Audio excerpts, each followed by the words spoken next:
Welcome, Keith, back to Aurora Airwaves. I'm so happy to have you here. Thank you. We've been chatting, the past week or two about having you return to the podcast, and I've been so happy to be able to arrive at this place of being you to be the first guest to come on. Well, not the first guest. Amanda came on another time, but we're back and we're at it, and I'm so happy to be here with you. How are you Yeah, me doing? too. Me too. Yeah, ups and downs as usual. I mean, that's life, right? What about you? How's it going? I'm good. I'm good. I think it's an interesting season that I'm at with right now, and this sort of revolves around what we've been talking about in our chats and whatnot. It's difficult to navigate this creative landscape and creative careers and figuring out what we're doing and how we're going to do it and like what's the right approach. Um, Mm-hmm. and I think I just saw, I was refreshed with my vision of like what this all entails, this whole journey of healing and taking care of yourself while you create, um, because of how nourishing our chats on the phone have been. We had Yeah. some fantastic ones, and I think that what I'm realizing, which is like it goes in tandem with what I've been learning about myself, is that I can't do more than one thing at a time. And sometimes that can maybe there's a little bit of give and take with that. Mm-hmm. But really being creative involves getting your priorities aligned. Yeah. And I think that through the other day when we were just talking, it made me realize you have to figure out what the dream is and where you're going.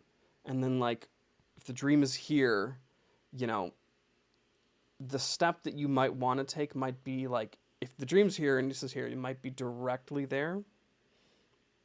But in reality, the step might need to be a little more serpentine to like sneak around and get to that point. Because you can see where the dream goes, but it's all the other stuff that people don't talk about and is just hard to get an idea of what those steps are. Um, so I've been realizing tackling the big projects or doing tons of these things that I see as ways of like calling cards professionally and putting myself out there um, on the grand creative landscape of like narrative storytelling.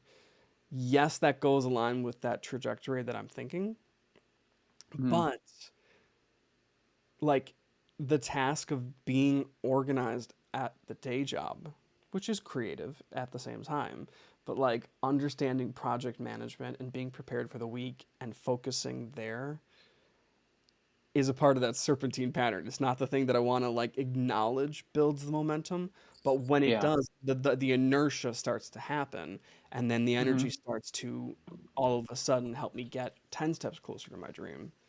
So I think that's what I sort of wanted to talk about today with you and get your perspectives on it. Because you've been killing it with your TikTok.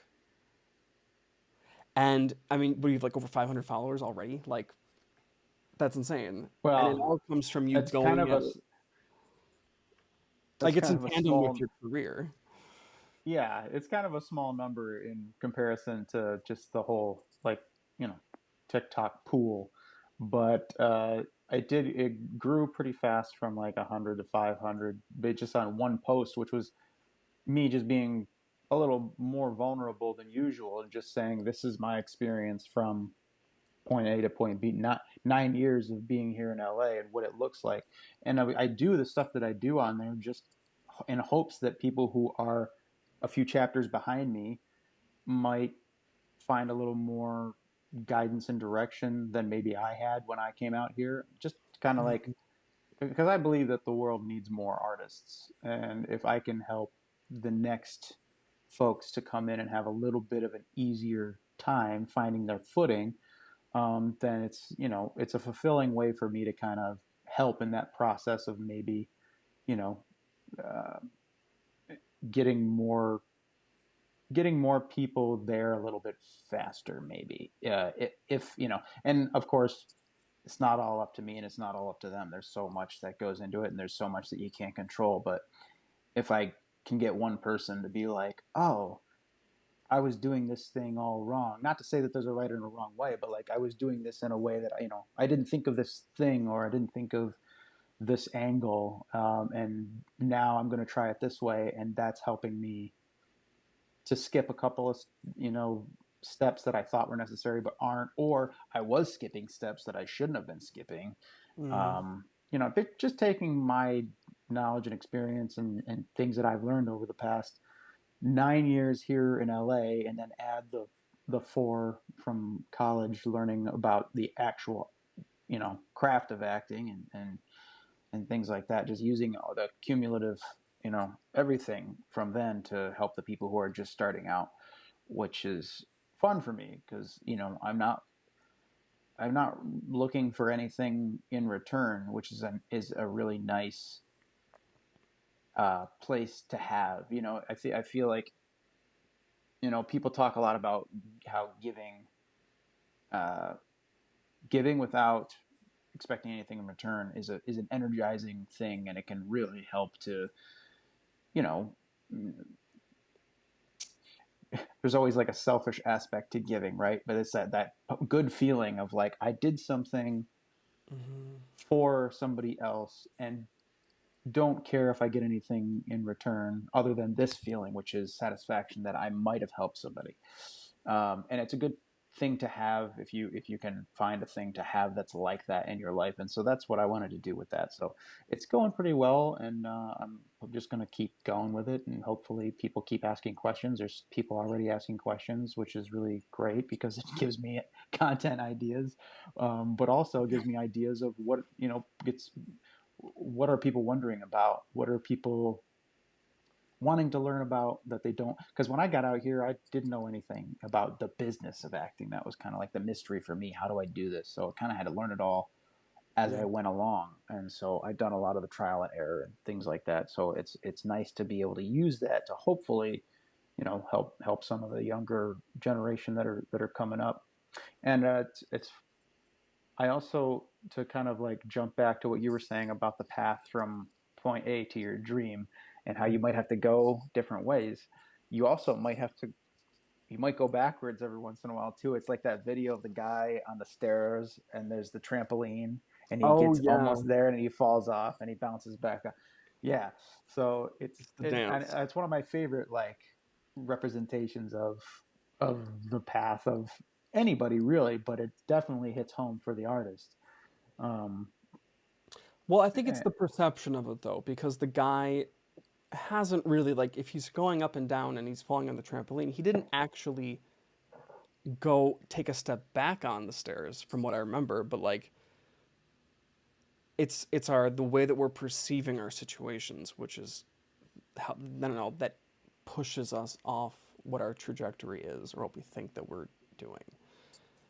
At least from my yeah, perspective, it's like I can get very stressed and overwhelmed and anxious about the littlest things, and it can spiral into, you know, catastrophic things of just like none of this is going to work out. None of these things are going. I'm doing too much. I'm doing too little. yeah, It's yeah. either or black and white. But it Hmm. is my perception, and I forget that I'm not like falling off the stairs onto concrete. To bring it back to Yeah, you're right. it's a trampoline, Yeah, right? And I think that like we need to recognize that like the universe and all the things around us, like there is abundance in what's around us, and we don't hmm, have to fall onto the concrete. And if we do, it's kind of like our perception of how we fell. Because I think that yeah, step back isn't really ever, it's like it's never really a step back. It's gathering information, it's experiencing, and it's like it takes a while to integrate the lessons that hmm, we've been learning into what we're doing. So it's like learning a hard truth about something. Like for like something that you might discuss is finding the right manager for you as yeah. an actor. Like Um, none of those are missteps, but in the moment, I'm sure it felt like what the fuck? You know, what am I doing? And the same thing for me, yeah, like writing stories or trying to find clients or doing stuff like that and learning a lot in the process, but not quite having the concrete of like, yeah, I've arrived at a new level yet. It's tough. Yeah, and I mean, one of the one of the feelings that I get a lot, and I actually just made just while we were talking about that video, I made a discovery based on that video. I often feel stagnant, like I'm actually not progressing, or and sometimes the not progressing, that stagnant feeling makes me feel like I'm also going backwards, but not moving at all and being Right. stagnant. That guy's always in motion, right? He's going up, he's falling off, he's bouncing back up, he's going, wherever. He's not stopping. He's always in motion. So the Mhm. fact that I might feel stagnant is an illusion. I'm not stagnant. I'm not staying in the same place. There are things in motion right now that I don't know about. Yeah. um, that I might not have control over. So my agent this very moment could be submitting me for something, or things that I don't know about. There could be things in motion that I just I'm not aware of. And I tend to feel that way a lot, of being stagnant, and also that I'm not progressing, or that that I'm behind, or whatever it may be. But I know if I slow down and I Mm. look back at where I started and now where I am now, you can chart the progress. You can actually see it. And I think that's something that people, at least me, overlook a lot of the time when I'm feeling that way. Is I feel like I'm not moving fast enough. I'm not progressing. I'm not. But if I actually really do give myself a chance to slow down and really focus on history, you look at it from now, um, and you can see exactly the progress that you've made. You can see just how far you've come from point A to here. Of course, you don't want to take too much time doing that, because it's time is still running. But you do want to take some Well, time to do that, and I have to do it sometimes too, just to remind myself that, yeah, you're not where you were 9 years ago. You're not where you were 5 years ago. You're not where you were yesterday. There's always something happening. You're always learning about yourself. You're always, and like I said, there's always things that, possibly occurring in the background that you don't really know about. There could be, and mine's really specific to the actor, but, like, which reminds me. even personally, there could be somebody, I don't know, just for like an extreme scenario, there could be somebody on their way to somewhere right now, and it's going to take them days to get there. And on the day that you decide to go to the grocery store, they've made it to town and they need to go grab a few things, and you bump it. Yeah. There's like some weird, And like, those synchronicities, they do happen yeah, when you have like your eyes and your spirit and everything open. And I guess like just before I forget, like to your point of like you don't know what's in the works and what's happening. Like I received one of the final images from our animation today from the students with oh, finally we nice, have backgrounds. And so like this beautiful. is for everyone listening, like this is an animation that Keith lended his voice to in a few ways. And it's been a few months that the students have been animating it and they're doing a fucking awesome job. But it's one of those things that like you didn't know the direction, of what they were gonna look like, what Right, they were yeah, gonna pull yeah. off, any of those things. Like you're hundreds of miles away, having the leap of faith, and then something gets sent back your way. And so I think that it's hard when you start to enter the world as a creative and you start to have the rejections happening. And a rejection might be a no, you can't do this thing. We don't want you for this thing. And a rejection might also be something taking incredibly long to happen and then it doesn't happen.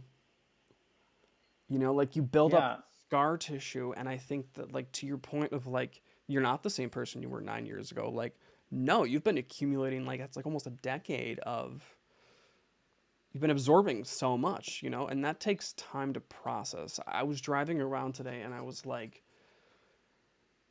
I'm not sick right now. I have some allergies, yes, but I definitely had been stressing myself out lately.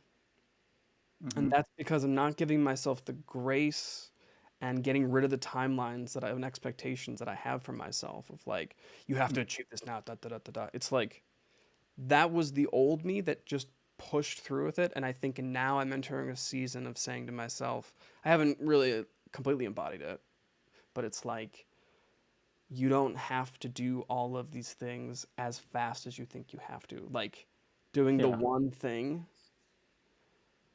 and letting the body and everything kind of relax and heal is so much more important than, you know, trying to push Yeah. yourself toward the sun. Yeah. You're giving yourself the deadline, the timeline, that physical feeling, that friction within yourself that says, Yeah. what will happen to me if I don't finish this at this time, or if I don't get to this checkpoint at this moment? And Yeah. the answer is nothing will happen. Like Right. nothing And life nothing change, will you know? happen if you get it either. Like that's the other thing. Like I've been realizing like why do I not finish so many of my projects? And it's like because you're afraid of what's going to happen next because you can visualize the goal, you can hold on to the goal, you can see that that's the point in the trajectory. And you hold on to it because you're afraid of what the other stuff is, what the darkness is around that. And Yeah, it's all me anyway, you know? So it's yeah, there's fear of success and failure. yeah. Everybody always has like a fear of failure, like what if it doesn't work out?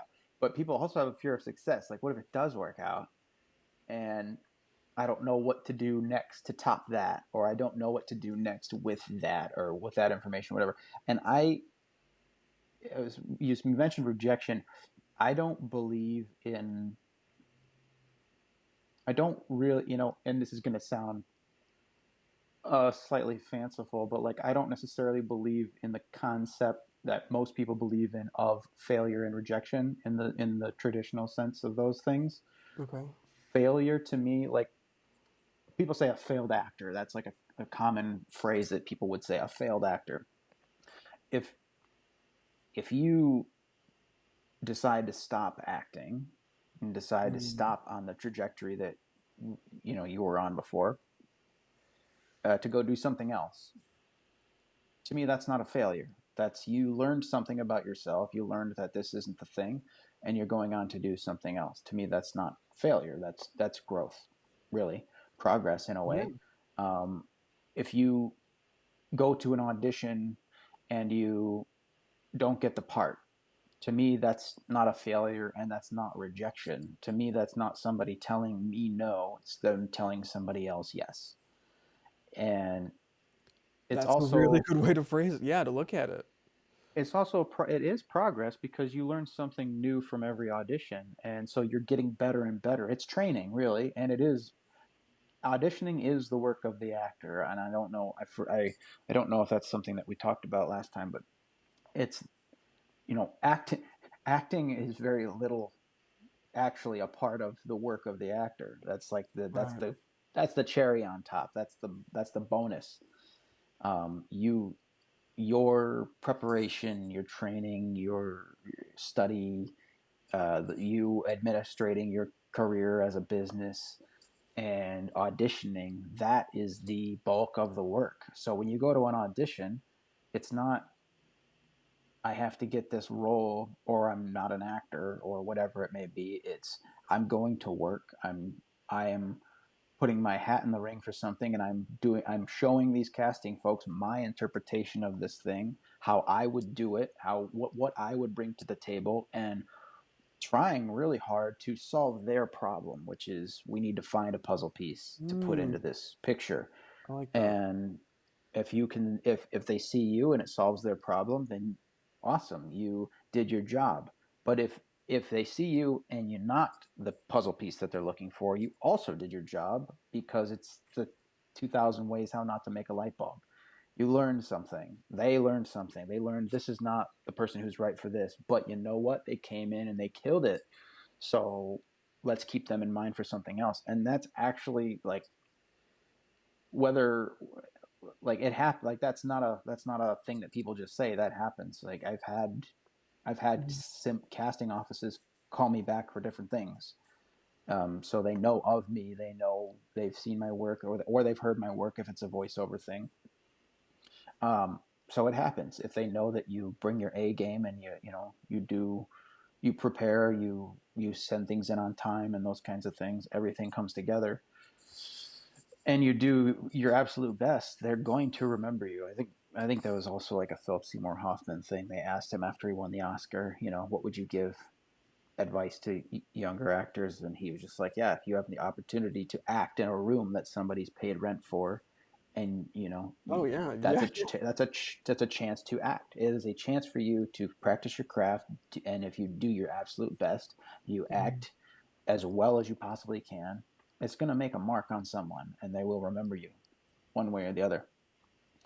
Um, so yeah, I don't necessarily put too much stock in the concept of rejection, um, because it does have a negative and bad feeling, and so it's nice to have a better outlook on it. But even past that, I just don't think that that's what it is. I don't think it's rejection. They have a job to do, and you have a job to do, and you're meeting one another to see if the job that you do coincides with the job that they have to do. And if it doesn't, then you help them still by learning what they don't need for this particular thing, and Yeah. they helped you by giving you a shot. So it's all progress. It's all learning. You're evolving and learning always. If that's how you look at it, always have to absorb the information, um, and then process it. Like you said, it takes time to process, and sometimes it does, because it does hurt when you don't get roles. I'm not saying it doesn't hurt. I'm not saying it's not Yeah. a bad feeling, especially when it's a role that could have changed your life, which has happened to me, where I've gone up for a role that I'm like, this could be huge. This is going to be a studio. This is a studio picture that could be something big, and it's a big part. And then you don't get it. You see the person who did get it on the deadline article that comes out, and you go, you know, yeah, he looks more the part than I do, and so that makes sense to me that I wouldn't get the part. But it still is like that guy who is also fairly unknown is going to be known now, and that could have been me. So the stakes tend to get higher the more levels you move up, kind of thing.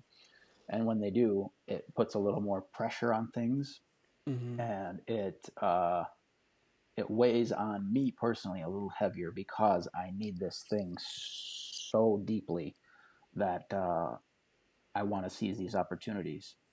But that's the thing you have to focus on, is that the opportunities are still going to come. That's not the only opportunity you're going to get, and they can't say no forever. So Yeah. Well, and so you said like, I mean, there's so many things there that are just like there's incredible value to everything you're saying, and I think that like it is true about rejection that if you look at the situation differently, you're not hitting the same view that we have when it's, you know, the feelings of rejection or the feelings of missing out on things. I think that mm-hmm. there's a lot of the ego that gets warped up when we feel rejected.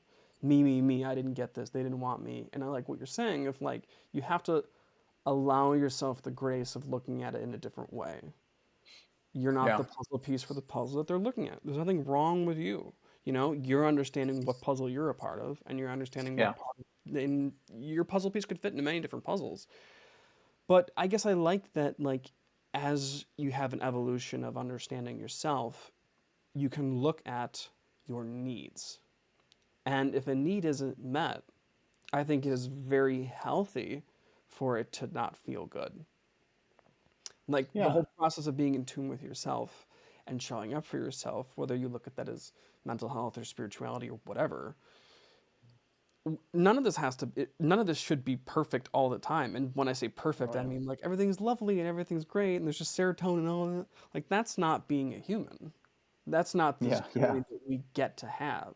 We get to experience the messy things. So I feel like it's highly valuable information for like for you, for example, to feel that not getting that thing or not having that thing yet that you know is of value and isn't fabricated. And that's something that I've always admired because I've always been, not always, but the past few years, where there's been a lot more fear and a lot more scarcity in my mindset. It's been a lot of like, oh, I don't need to pursue creativity necessarily, or oh, I don't need this, or I don't. And these are all ways of me like moving around, staying outside of my body, and not like looking in, because mm. there is a lot of pain that can arrive. Like, Oh yeah, like I can still spend a lot of nights, and I do, worrying about not only will I ever like get a book sold, or will I get to make films, or will I get the podcasts that reach everyone, or make an impact in the world in some way. Um, you know, I, the mind can be racing forever, and it's just an awful feeling, right? But I think at the core of that, there, for me, it's helping me see that I'm the one who rejects myself when I feel that way, and I'm the one withdrawing and pulling myself away from connections and interactions and whatnot because of Yeah. that fear of like the censor, as in the artist way Julia Cameron calls it, that, or like that the devil on your shoulder that's like telling you these things, these lies that are not your auroras. Bump the mic there. Yeah. It's not that aurora energy, but it is a strong, intoxicating energy. And I think it's valuable, like when we share our frustrations with each other about what we're trying to do and what we're trying to accomplish, like Hmm. it's helpful for me, not helpful, but it helps me validate the pain and the frustrations that do arrive Yeah. when I hear that like someone as talented and skilled as also has things that you're frustrated with, and I think everybody has those. Yeah. It's just, Yeah. It's are we talking about it? Are we sharing it? it's We build yeah, ourselves up exactly. to be these strong, we were joking before, but like to industry, ha ha ha, we're making moves, making dollars. It's like Making it's dollars. so bizarre. We build ourselves up in this capitalistic mindset of like we have to be these strong, I don't know, unbreakable beings. Oh And yeah, I'm breakable. I'm 100% breakable. but I think that's But like, well, let's reframe it like malleable, flexible. We're clay. We're not these fixed beings. We're humans, and our emotions and our yeah, growth and our perceptions change. and it all informs the art, right? Like it's like Yeah. whatever all these feelings. Like it's um I like to think back on like Mark Cole from Oswego, my acting professor, and actually you and I are first class together, intro to theater, freshman year, and he spoke about scenes, and he would say a scene is never just one thing. It's a a landscape that is ever changing, um, Wow. and I think that's just like I mean that mirrors life. The life informs art, the art informs life. Everything kind of goes hand in hand. That's the same thing. We're not just one thing. I'm not just an actor. I have a life that I'm living. I have Yeah. complications and problems outside that. I have successes and celebration moments in my life outside that. A full, life that I'm living outside that. That's something that I forget sometimes because of how deeply invested I am in this dream that I have. But yeah, Why do you we're think the dream gets prioritized in the way that you approach it? Do you feel the scarcity mindset? Do you view the things that you can celebrate and have joys about? Do you feel differently in how you prioritize, or how you prioritize isn't the right word, how you categorize things, or how you view them? Like, I wonder, because I say similar things too about,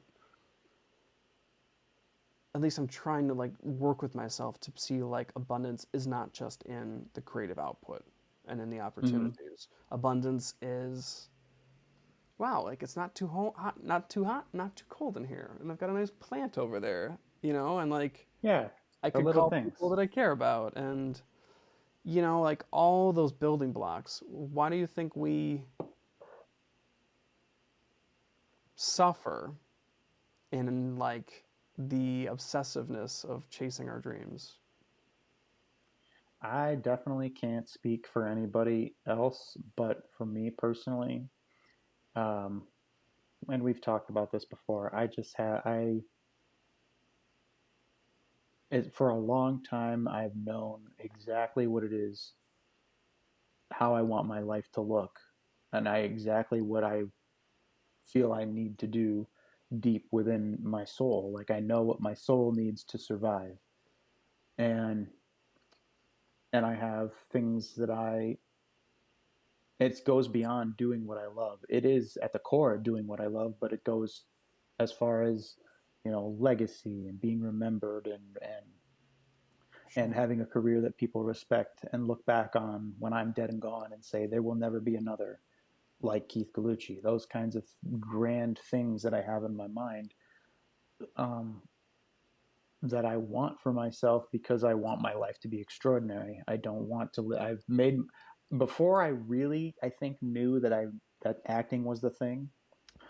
Like when I was younger, Hmm. I knew at a young age I did not want to live an ordinary life, and that's also up for interpretation. What is an ordinary life? What is, like, Well, yeah. What is an ordinary life for your yeah. upbringing? What were you? Well, to me, my thing was, my idea of it was I didn't want to do the thing that I saw all around me, which was, uh, you do really well in school, you go to college, you do really well in college, Hmm. you become a something or other and do your job. If you have to do an apprenticeship first, you do that. You and then you are that thing that you went to school for. You have you get married, you have kids, and that's your life forever from henceforth. uh, and you go on a vacation once a year, and just like the typical sort of like lifestyle from at least where I'm from was kind of what people were doing, and that was what I considered to be an ordinary lifestyle because that's just what I saw the most of. Hmm. Um, and I never begrudged anybody for wanting to have that life or having that life. I just always promised myself that that's not the life that I would live. Uh, I wanted something because I think I have a time complex, and a I have a I guess a sort of fear that I will have no consequence on the world. I'll have no significance within the grand cosmos of things, and if I die having done nothing, then I will be forgotten, and all those things, all those like big things that you can't really do too much about. Uh, but yeah, that's what ordinary looked like to me, and I just never wanted that. I wanted something grand and great and big, and I'm still that way. I and that does get in the way a lot of the time of me uh, experiencing and appreciating life itself, just day to day. Enjoying the little things. A cup of tea. A good meal. I often get the tunnel vision of I can only think about this thing, and I can only try to obsess over what I can do next. What's my next steps? What can I do to push myself forward? And sometimes I'm able to slow myself down and be like, you can't do anything about it right now. Especially right now, the industry is so slow right now. There's not much you can really do except for, maybe buff up your materials, do whatever you can. But like at the moment, there's not much you can do. So instead, focus more on living life and having experiences outside of this to try to, because if you don't live a full life, then you can't have anything to really draw upon when you're making art and telling stories and things like that. So it's a really important thing to really live life to the fullest. And it's like I said, sometimes it's difficult for me to do that because I have this thing that I'm obsessed about with in my head and in my heart and in my whole being. um, So yeah, it's something I'm still working on, and even though I can say it to myself and see it in my mind's eye, it's very difficult for me personally to master. Well, but I think that's a huge um, place of growth for you to be able to see it. You know what I Hmm. mean? And being able to articulate it. That wasn't something that was there in the past necessarily. Right. And even understanding that. You know, when you were saying all this stuff about like growing up and stuff, there was like one individual in stories that you told me of someone who did go against the norm, and that was your grandfather, I believe, who built his church. Yeah. I Yeah. think you should tell that story because it is such an interesting story of somebody sensing purpose and doing Yeah. something about it and sharing it with people and knowing that that's their calling. You know, I mean, there's such a like a steadfast, courageous energy in that, and I see that with him, and I see that with you. Like I have thought about like little you being imprinted on Hmm. by this journey that he did. You want to tell that story because it's fascinating. Well, I mean, it's really, I mean, he was pretty um, prominent figure in my home area just because he had his own auction business. And people would come from all over the North Country in New York to come to his auctions because he'd procure a lot of interesting things and antiques, and he was very successful at what he did. Um, but yeah, when he the way he told the story is that God came to him and told him that he must build a church, and he found God later in life. He was he was off the beaten path for a while, and then he said he found God, and he became a very, very religious person. His father is actually was a pastor who was Oh, I don't know if you'd say famous, but like pretty big in the area as well. Um, and so God told my grandfather to build a church, and so he did, right next to my house, right next to their house. I live in walking distance to my grandparents when I was younger, and the church was just on the other side of their house. And so he built this log cabin church. It looked just like something that you would build out of a box of Lincoln logs, literally like stacked logs. cool. Looked just like that, and it was for everybody. It was non-denominational, and he built it. And he had a lot of people helping. I think my dad even helped, and I was there on the site just kind of hanging out as a child because I believe it opened on my fourth or fifth birthday. I think I can't remember which year it was, but the inaugural service was on my birthday. I think if I remember correctly. Um, but yeah, it was just like he received a message from what he believed to be God and did it. Just said, okay, that's what I'm supposed to do, and did it. And now there's a physical building standing where he decided that's where a building is going to go.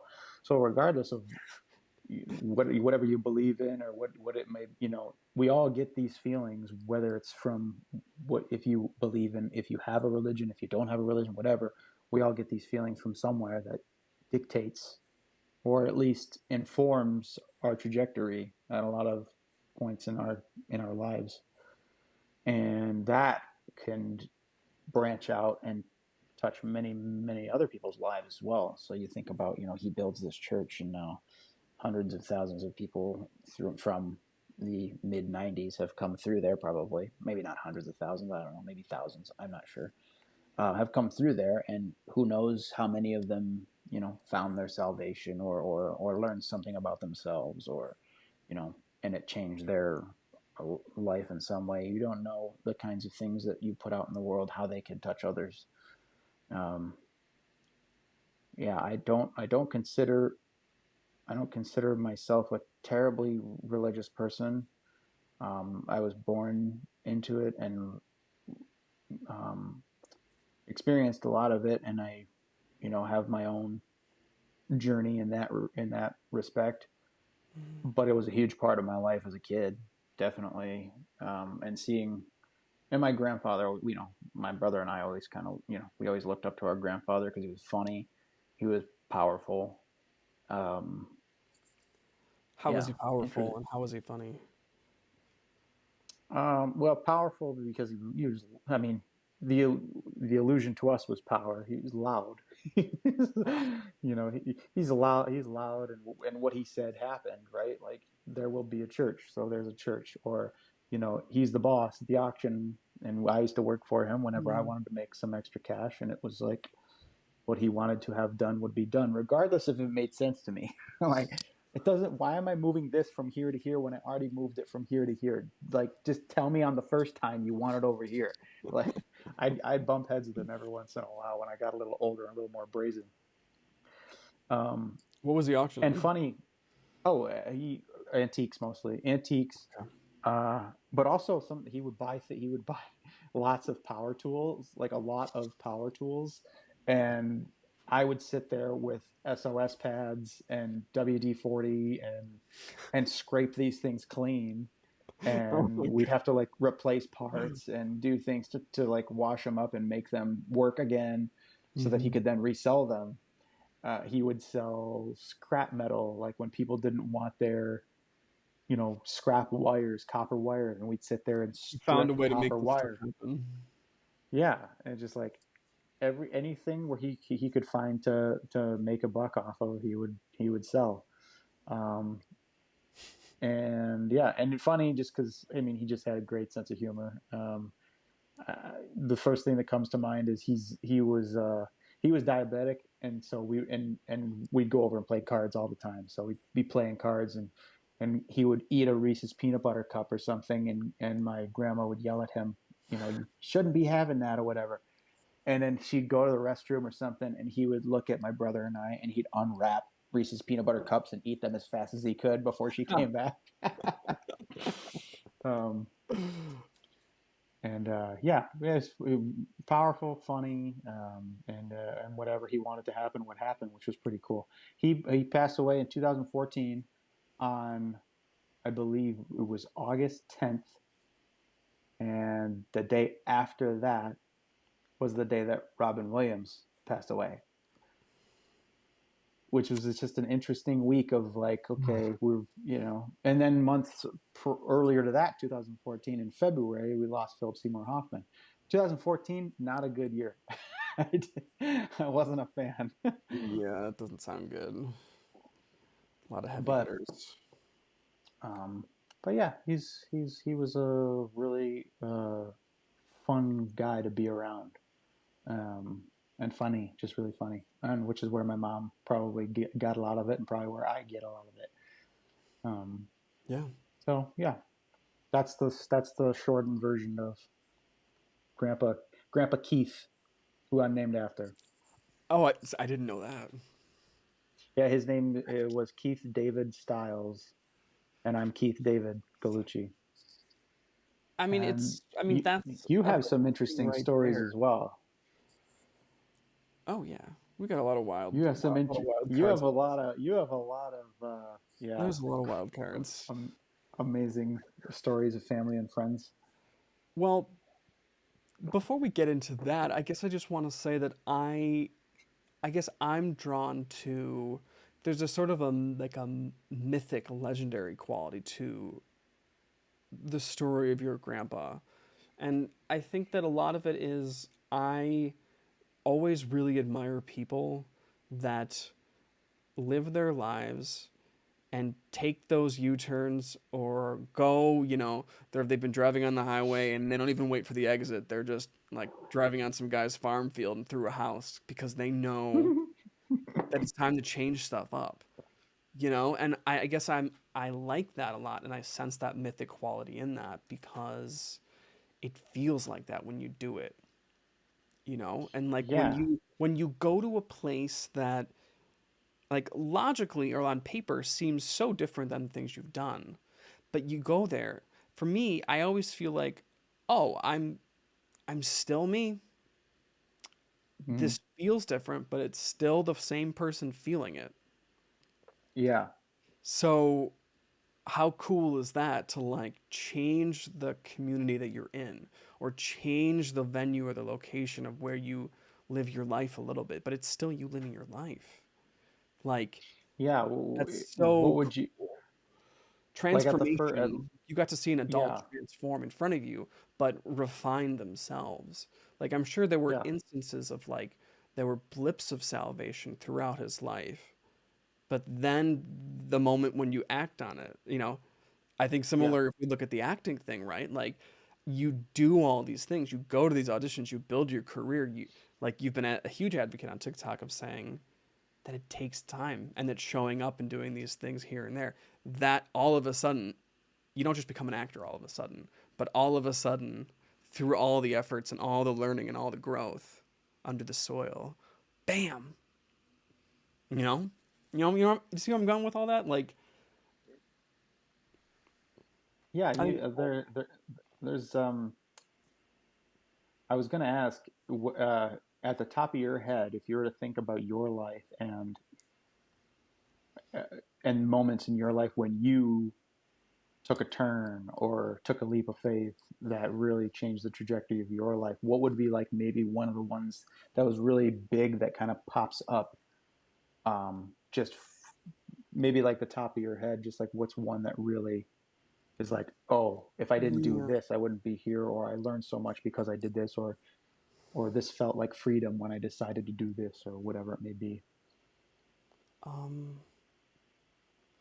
well, I think of college, I think of how I went in and I my first year was bumpy because I was homesick and whatnot, but my second year I really cared about participating in film and creative writing, and I actually let myself be a part of the community, and it was Mm-hmm. fantastic. I mean, it was just so many friends, so much like fun energy, and I got to see myself doing stuff. But then when I made that the sophomore fail, the web series, which was the political thriller action web series, which just sort of it was a lot of where I was going and what I was thinking, but when it didn't connect with anybody and I was so burnt out and it didn't get the reception that I wanted and no one was connecting to it in any way. I was just like I had that summer to be like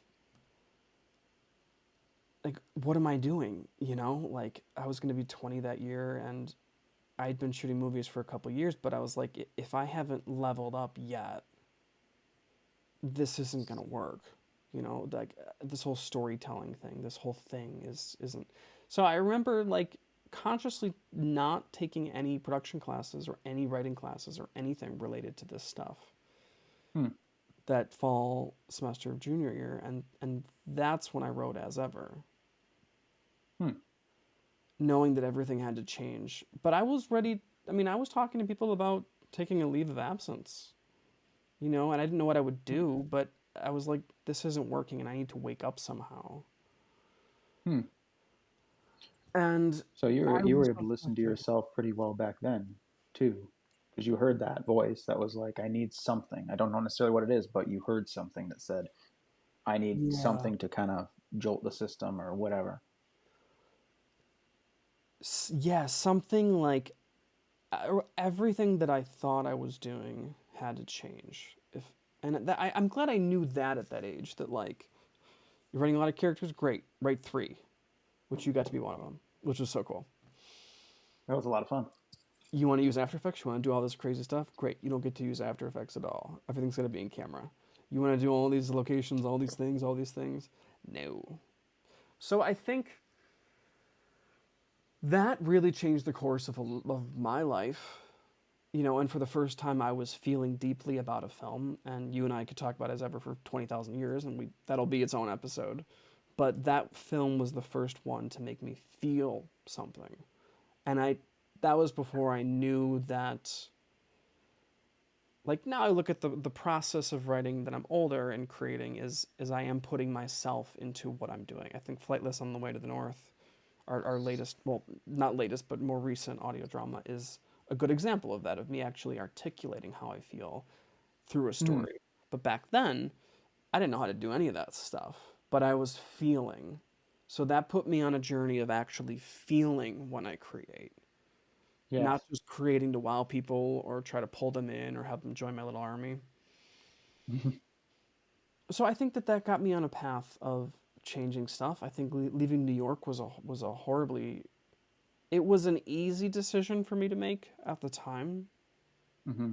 but it was a horribly hard thing to recover the shame that I felt with, which I took about 6 years to get over it. And I still have echoes of that, of you left directing Yeah. school, you're a failure, you're doing all these things. But there is a part of me that like when I take myself off the highway, I think I view it as you're now in like the desert and you're alone and you're going to run out of energy. But really, it's no, no, no. You've just taken an exit and now you're on your own highway. And this is the thing for Hmm. you. Yeah. So I think, like those are two examples, like, in terms of creativity that have allowed me to Yeah. It all change course, I guess, and then it all allowed adds up. space for other things to happen. Yeah. Yeah.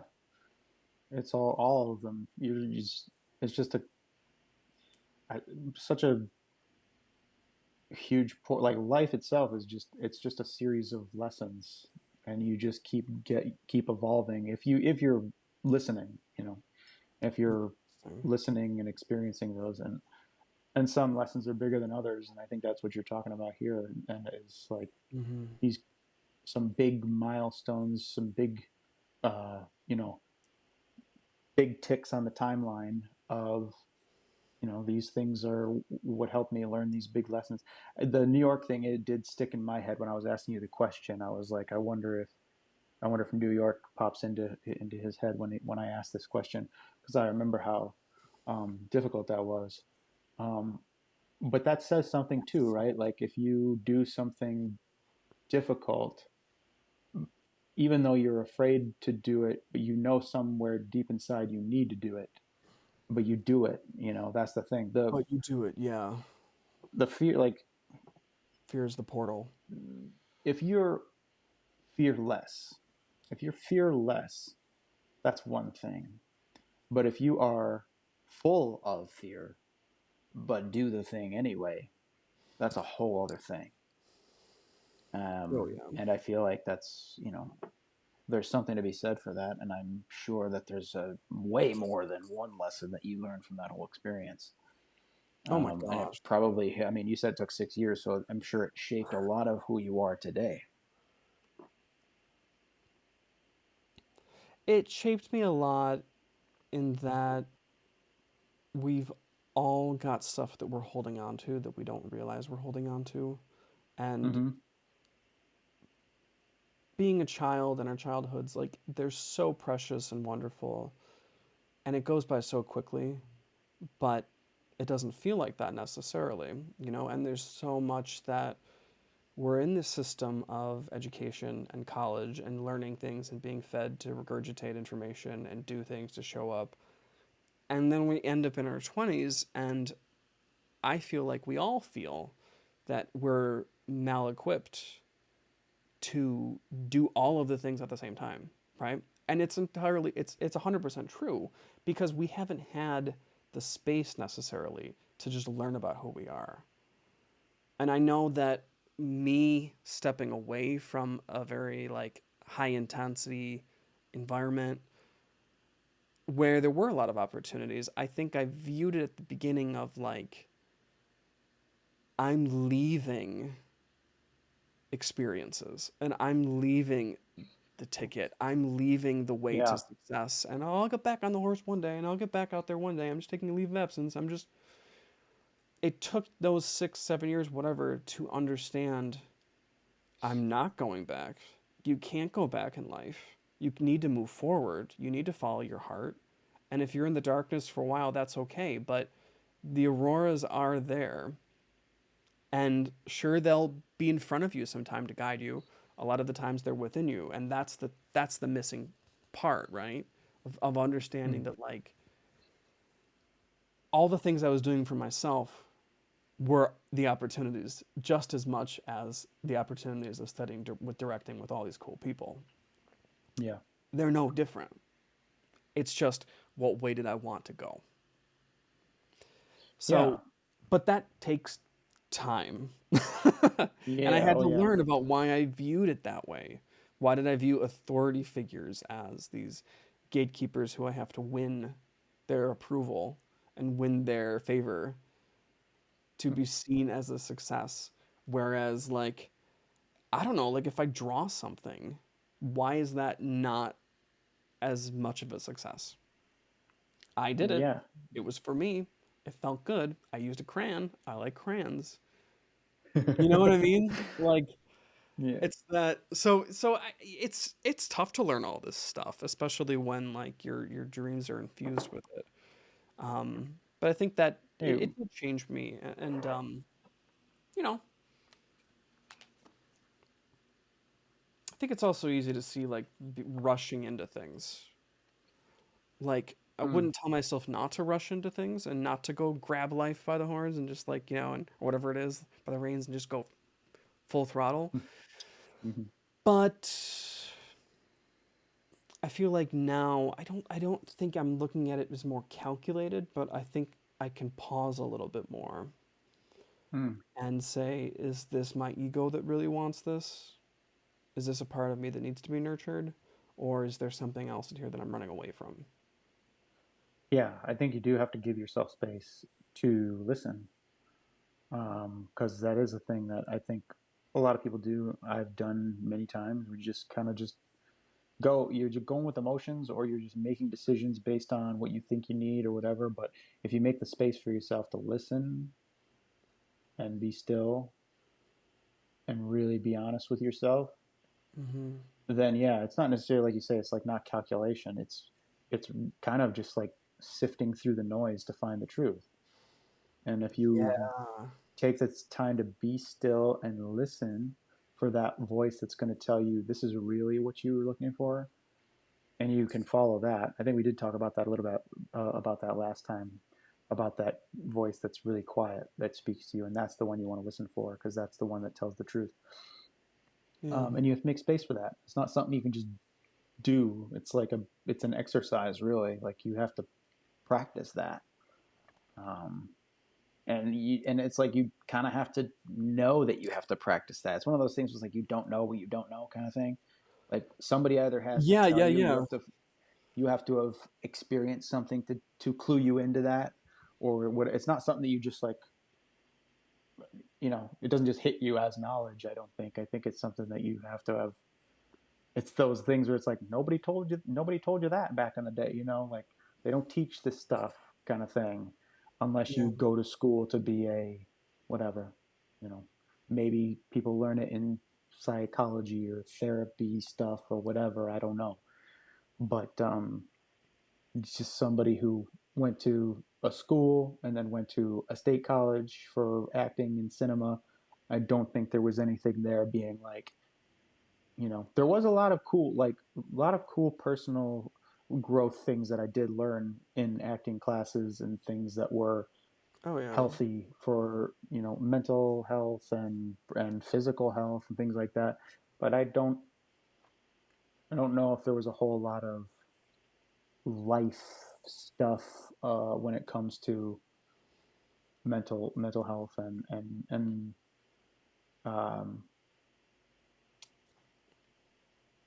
somebody telling you specifically like really be introspective here, really be honest with yourself. Why is it that you're making this decision? Why is it? It's just like when you go when you Yeah. go into a math class and it's like they're teaching you calculus and like all these things, and you're like, when am I going to need to use this? And nobody teaches you how to do your taxes. Like, why did I have to learn how to do my taxes by calling my folks or just by doing it?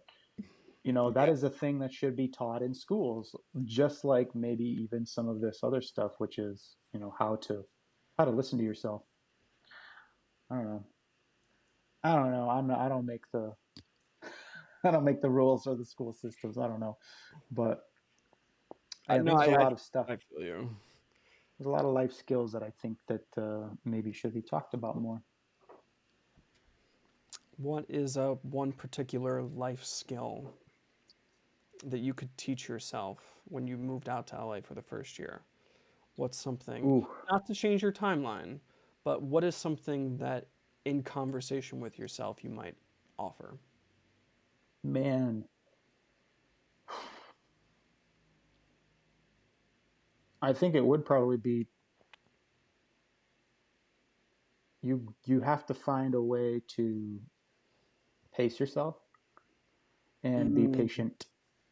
okay. Um, because when I came out here, I was like ready to go. I was like, this is Mm, I'm gonna hit the ground running here. And I wish that I could have or would have, but that's not how it goes for pretty much all of the people who come out here seeking this thing. It takes a long time. One of the main things that people say is you got to be in LA for like 10 years before you start seeing big successes or, success in general. Um, and so I would probably just be like, okay, man, pace yourself, dig in, you mhm, know, and that's what I try to tell people over on my TikTok is I've had videos where I talk about like, what do you do when you first get here to LA? And it's like, get a job, don't do what I did and like really try to push your acting career and just bleed out money. mm, You have mm. to you have to establish a base, um, and also go out and be a tourist. Learn to love this place because you're going to be here for a long time. Good You call. don't get you don't get to leave and then if they need you they'll call. That's what happens when you're successful. Right now you have to be here. And it might not even be that anymore. It might be you need to be in Albuquerque, or you need to be in Vancouver, or you need to be in Atlanta, or you need to be in Wilmington, North Carolina, or you might need to be in New York City, or you might need to, or But you that's might need to totally be the Dallas, serpentine. Texas. That's Yeah, totally like exactly. you might think I need to do this and I need to, and it's like all these other things. You are Yeah. creeping up because the foundation is safety and it's security, and that totally affects your psyche, which is going to impact every audition you go to. hmm Yeah, exactly. And that's the other thing too, is you have to learn to put all these huge feelings aside when you start to do your auditions and self tapes because they can smell the fear. They can smell the Mhm. desperation. It can't be, the attitude can't be, I have to book this thing. It has to be, I have to just show them the interpretation of this thing to the best of my ability. It just has to be that. Yeah. Um, but yeah, like tons of, I mean, there's tons of things that I would, and wisdoms that I would love to impart on the guy who just showed up in 2015. What was it? Yeah, 2015 here to LA. I mean, you But went right out there. oh yeah, I took maybe like a month to hang out at home with my folks. Because wait, you graduate in May from college? Yeah, May I went home, and then I took June, May half of May, and then June, and then yeah, July 1st, 2015, I was here. I just went. I was like, I got to get started. Um, It's, I mean, that's just and that, phenomenal, dude. yeah. Like, that's, yeah. And it's rare to see that from our crowd of people that did that stuff like that. And yeah. It felt like freedom. Like we talk about, like those moments of those turning points in your life. I did know that I was doing that for a while in advance. I knew I was coming to California, but when it finally happened, and it was like I got on the plane, I have nothing of my belongings except for one big suitcase, my carry-on, and my electric guitar. And later, my folks would be really nice and send out my acoustic guitar and my DVDs because I had to have my DVDs. Um, uh, yeah, I was like, I'm really doing it. And then I got here, and there was sunlight and palm trees and the promise of a beautiful future. And Sony Pictures was my backyard in Culver City. That's where I first lived, and I could walk down the street and see the water tower at Sony Pictures. I was like, I am here. Like that feeling, I miss that feeling because it does kind of wane over the Mm, years. You start to feel a little more dark and grim, and you've accepted now how gritty this city actually is. It's not glamorous. This is not a glamorous city. People don't come here to vacation and hang out. People come here to work to and work. pound the pavement. And so you start to learn more, and the more you learn, the less shiny it is. But you're Mm. still digging through that mine, trying to find that gold. And that's kind of where I find myself right now. Well, to find that less shiny, do you think it's the glamour has faded and that's showing you more of an authentic energy? But that authentic energy, I would think that there'd be more like there would be these like the highlights to learning what a town actually is. And one thing I'm going to say is that I think it's fantastic that you were pursuing a relationship. You know, you found Sarah while, you know, Hmm. once you were putting yourself out there, and there had been some time of you establishing yourself without her. But I think it's Yeah. fantastic because I'm a prime example of someone who has pushed away a lot of my needs and a lot of wonderful life experiences in the pursuit of art and creativity and all this nonsense of just like, you know, like it's the art of life. It's not the art of just, you know, maintaining things and gathering things and getting Yeah. things. I think it's so wonderful that you found this really cool relationship and you Yeah. grew. You can't. Go ahead. No, no, you grew it. I mean, it wasn't just Oh, yeah, something yeah, that yeah. you were like one of these and one of these and one of, it was just like this is something that you poured yourself into, just as you poured yourself into your career. Yeah. Well, I mean, there's always been two things that I've ever wanted for my life, and I wanted to fall in love, and I wanted to have a successful career as an actor, and those are my thing. That's it. Like and if I can put those two things together, that is the life that I envision for myself. And if if those things, if they present themselves to you, you have to have your eyes open in order to, you know, Yeah. accept that the world is showing you something right now that you have to seize or you'll never see it again, kind of thing. And that it's you're not going to have your eyes open to the world if you're buried in this thing that you're yeah, you're dedicating your life to it, but you have to also dedicate your life to your life, like you said. It's the art of life.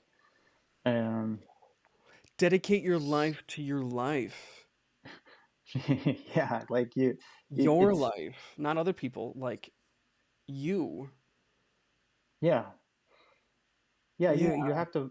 There's like a it's like you said Wow. before, life is not only one thing, and it's all kinds of things, and that's living life to the fullest. It's family, friends, leisure time, love, finding love, and losing love, and then finding love again, and having those kinds of experiences. And um, I try to say yes as much as I can to new experiences so that I can have more things. Yes, so that I can live a fuller life, but also like that's where the art comes from. So the more you experience, the more that you have to talk about and reflect on and things like that. But um, I forget what your initial question was, but like, yeah, that's Yeah, me too. you. You can't. You can't.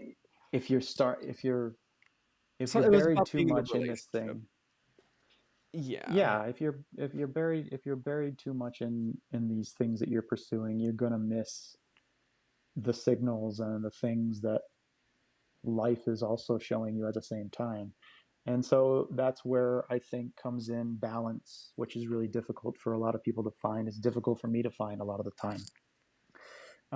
But balance, balance the professional life and the personal life, which is like so hard for so many people in this world who work these jobs that demand 40 plus hours a week. And I know that that sounds funny, like, well, yeah, dude, that's a job, 40 hours a week. That's the thing. And it's like, yeah, okay, A cool. But lot. we're the generation, you and I are part of the generation that's saying, wait a second, who made that rule? who Yeah, who like made the rule that hmm. we should be doing the thing that is taking us away from our life experiences and our families and our loved ones, a humongous fraction of our lives. Who invented the 5 day work week? Who invented the thought that you gotta work real hard in order to get these things, in order to deserve these things in That's life? something I've been working on and very recent of like my guru was saying you still hold on to this belief that hard work will equals success. And it's not that grit isn't a part of success and Yeah, dedication, but enthusiasm has to be at the core of this. And that's love for life. It's a love for participating in the things you're participating in. and Yeah. then things align. I think a lot of Yeah. this though, like with boundaries and learning how to live a well-rounded life is another thing that I've been reflecting on and trying to understand, which is just self-worth. Mm-hmm. Like knowing, having awareness that you are worthy of this aspect of life and this aspect of life and this aspect of life, things that you may never have valued and taking the time to value. Yeah. Like I finding do have. worth like it's worthwhile for me to to meditate Mm-hmm. and to calm down, right? So that Yeah. means that there's a big part of me that didn't value that time, so I'm not valuing myself. But Mm-hmm. if I begin that practice, then it becomes, oh, well, this skill of nourishing a part of my life that wasn't, and seeing the worth that I have in that moment, it does affect everything else and how I view all the other aspects of my life. So that's how Yeah. I like, if you're like what you're saying about like chasing love, being there for it, is probably, I would assume, it has affected the way that you've viewed your craft and the things that you do throughout the day. Oh yeah. And I've learned so much from being with Sarah and from Sarah, um, and and have grown as a human being because of just knowing her and being around her for as long as I have, and now engaged to her, and now just like, yeah, I was a lesser human before her, I believe. Not a lesser human, like, in the sense of like I'm less of a human than other people. I mean I am a better person. I have grown, um, Right. because of knowing her. And there was something that you said that I wanted to piggyback on because of all this, and now I'm blanking. Um, you were saying, Like oh, self-worth that we and were we were talking about, yeah, self-worth, exactly. So boundaries. that's something that I have trouble with, is feeling like I deserve just even the regular niceties of life. Like having a, I think we did touch on this last time too. I like sometimes, so Sarah and I have the annual pass to Disneyland. We go to Disneyland a lot. We try to go like maybe like once a month or so. And sometimes I have trouble leaving the house without doing work and going and doing these things because I don't feel necessarily like I deserve it. Or I Yeah, have trouble even smaller things like having a treat, having a sweet treat or something. I start to feel very bad. I start to feel very guilty and have trouble feeling like I deserve, or sitting down and doing something that just I enjoy, just playing video games or something. I have trouble feeling like I deserve those things. And that's something that Sarah is also trying to like just drill into me, is like, your existence here on this planet is not contingent upon you doing any one thing. Like, you don't have to like yo, do yeah, anything to deserve life.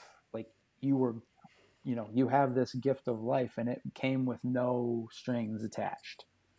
There's no, you have to work this hard at doing this thing. You don't have to be this successful at this. You don't have to work from this minute, this day to this minute, this day in order to like, okay, now that math adds up to I can go to Disneyland on Friday, whatever it is. There's no there's right. no equation They that didn't says teach you that in math deserve class this. either.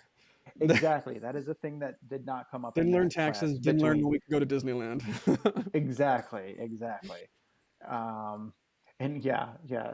And math does go away when you hit Disneyland, by the way. You step into those parks and math goes away completely. You're like, wait, There's no this numbers to souvenir add up looks really anymore. cool.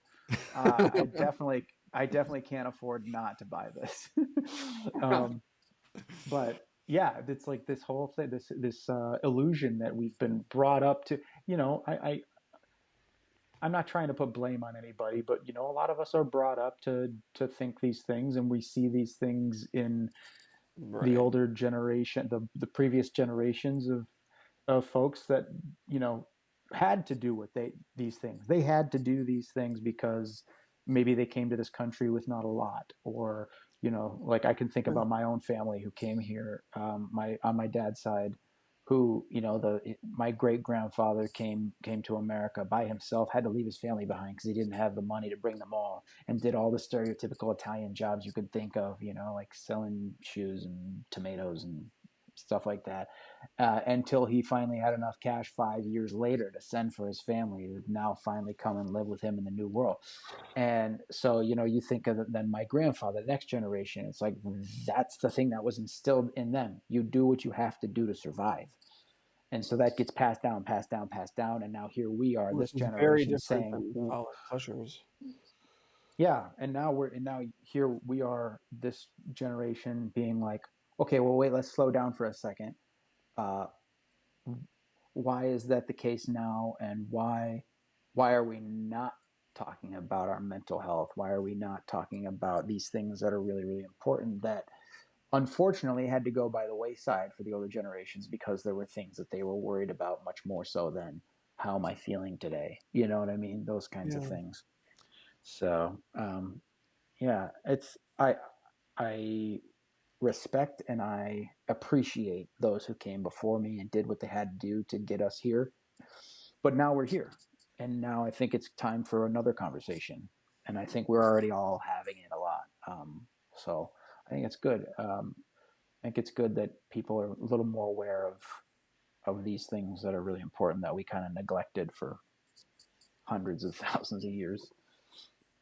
Well, a lot of it has to do with, and like I can completely relate to like the immigrant experience of being, descendant of that, because there are a lot of mindsets in that and a lot of scarcity. And I think that the conversation we're having now, our generation, is that as a community, we can help each other, that we can Yeah. ask for help from the community, not just the immediate community of relatives or people with a similar ethnic background that might be able Mm-hmm. to see you. I think now it's more so of we're all human beings and we can exercise empathy if we have the energy to do so. Um, but we can all help each other grow and we can all help each Yeah. other, realize things about ourselves and let certain Yeah. things go. And that's a wonderful conversation, an ongoing conversation to have. And like, I look forward to like every chance I can like have of seeing how different people live, because all of a sudden you're like, whoa, what? You didn't have this experience growing up? Like this, huh? You don't have like, there's Mm-hmm. nothing there that you're holding on to in that department? Like, what? Maybe I don't have to hold on to it. Maybe these are things that I've Yeah. chosen to hold on to. Yeah. Exactly. And I mean, to bring it back to art, that's one of the biggest draws for me to storytelling is if I can share my experience through art, maybe somebody sees something and learns something about themselves, and maybe that changes everything for them. You don't know when a piece of literature or a piece of cinema or a piece of music will hit somebody at the perfect time, to change everything. You know, and it all Yeah. just stems from our personal experiences and our view of the world and our perspectives and how we interpret those and translate those into the art that we make and the stories that we tell. And who knows what it can do if you just have the courage to put it out there. Courage to put it out there, but then also courage to know that like now might not be the time to put stuff out. Like I think of like why I Yeah. stopped watching movies for a couple of years and why it's still not something that I do as much as I used to. And I think a lot of it is when there's just saturation of inner exploration or things like that in that Hmm. realm. That if there's so much that I'm holding on to, well, of course there can't be an output. Got to pause and look within and try to let some of these things go and move this energy. Because whether I'm looking at it or not, there's tons of energy swirling around me that's Hmm. either like bountiful and wonderful, but I'm not letting myself look at it and just enjoy it and experience it, or it's Yeah. negative stuff that I haven't let go yet. either way, it is going to affect my ability to create art. But I totally Yeah. agree. Like that's the glorious, the peak, right, of like creating something meaningful that one day somebody can look at and be like, that was a human being. Remember we used to say that was rote. That was rote. Oh, yeah, yeah. That, Someone wrote yeah, that. they wrote That's done. it was written. Yeah, man, that thing, that was wrote. That was rote. Well, It has been written. this conversation has been written. This is rote. Yeah. But I'm so glad we got to do this, Yeah. and I think Yeah. it's so valuable for me, and I think that the more we talk about life and the more we talk about our blocks, the more I get freed up. You know, Yeah, same. Same. so 100%. I appreciate you, Yeah. man, and I I'm appreciate you. cheering And from you from the other coast, as I've yeah, been. yeah, same. Yeah, I'm glad that we get to do this, and I hope that the folks who watch it relate in some way, and if they don't, maybe they'll hear something that they didn't quite think about. And I like that we can share our conversation, because just for those who might be watching or listening, this is just how Jordan and I, this is how our conversations go. So it's fun, like it's Yeah. fun to share that and hear maybe the thoughts that anybody might have, whether it's similar or if they have different perspectives on what we've been talking about. It's always interesting to hear all that we Yeah. that's what part of what we talked about is like, hey, uh, perspectives and the different viewpoints in the world would also might teach us something. So if you have something, we'd love to hear it. I know I would. Um, any Yeah, reflections leave on what us we a spoke comment. about here? Leave us a Yeah. comment. Message us the podcast. Let us know what your thoughts on this episode are, because we'd love. This is actually really just how we have conversations. So I'm glad Yeah, this that is kind of just how we we've talk. arrived at this point. Yeah, and I'm glad we've arrived at this point because it's been incredibly beneficial in our lives to be able to talk this way. So Hmm. if you have thoughts on this conversation or you have thoughts about how similarities you see in your life, you're listening, leave us that comment, reach out to us, and it'd be Yeah. awesome for us to be able to talk about things people are vibing with or ideas they might have to challenge how we are viewing situations. Yeah, 100%. And shameless plug, if you're an actor just starting out, you want a place to go to maybe ask questions or hang out and learn some things, come see me on TikTok and ask your questions. And it's mostly just, acting advice, business of acting advice, and any way that you can maybe survive a little bit better during your journey and take care of yourself through it all. It's just Jordan will probably have my name spelling somewhere, but it's just and Keith Gallucci on TikTok, and yeah, come say hi. Cool. It'll be in the description, so anyone who's an actor or really a creative any kind can benefit from what you're sharing, how to navigate. Appreciate that. Appreciate that. Yeah. Yeah, I learn a lot But from it. oh, thanks, and thanks again for having me on here again. This is fun, and I'm As I'm ever, man. looking forward to as ever.